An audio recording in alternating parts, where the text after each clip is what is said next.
Bonsoir. Expression en direct donne aujourd'hui la parole à Gérard Alano, ancien président de l'ex-PSLA, parti sans laisser d'adresse, qui vous présente ses vœux pour 2023. Mesdames, mesdemoiselles, mes vieux, non, mesdames, mesdemoiselles, c'est mieux.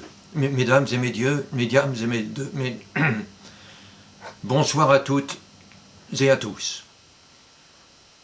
2022 tout face à chien, chou face à teint, tout 2022 touche à sa fin, et le moment est venu pour moi aussi de présenter à la France tout entière, mes vieux les meilleurs, mes souhaits les plus mes plus sincères pour la nouvelle année.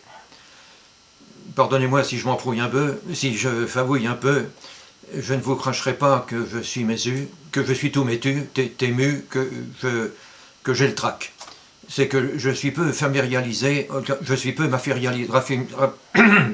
habitué à parler devant un micro et une caméra. Mais rassurez-vous, j'ai pris mes précautions. J'ai demandé à ma secrétaire particulière, très particulière d'ailleurs, de bien vouloir mettre par avance tous ses seins sur ce... Oh non, tous ses soins. Oh, pardonnez-moi pour ce malentendu lapsus.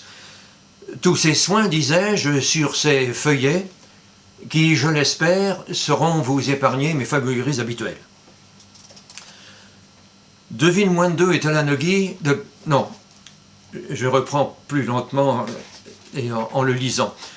2022 est à l'agonie et elle sera bientôt enterrée lors d'une joyeuse foirée, lors d'un réveillon festif, afin de célébrer du même coup l'arrivée de 2023, en faisant pêcher les boutons comme il se doit, en faisant péter les bouchons comme il se doit pour tenter d'oublier tout ce qui va mal dans notre pauvre monde. Cette année qui s'annonce ne peut être que meilleure, si elle n'est pas pire, comme dirait la police. La palisse. Que faut-il en attendre?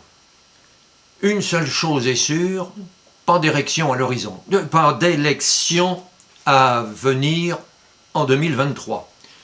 Nous n'aurons pas à subir une campagne électorale fastidieuse. Ouf.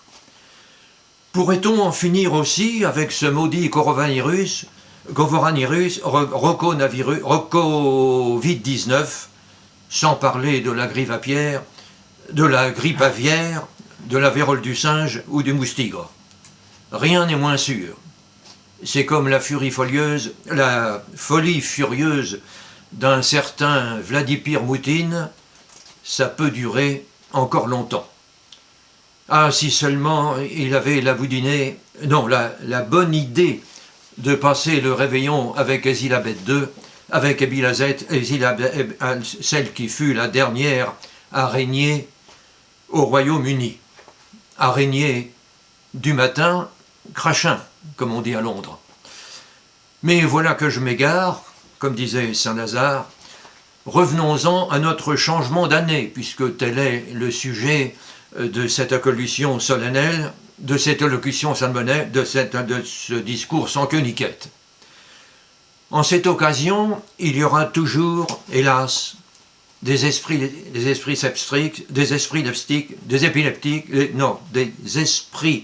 sceptiques qui voudront brosser le bilan de l'année vérolée, de l'année achevée.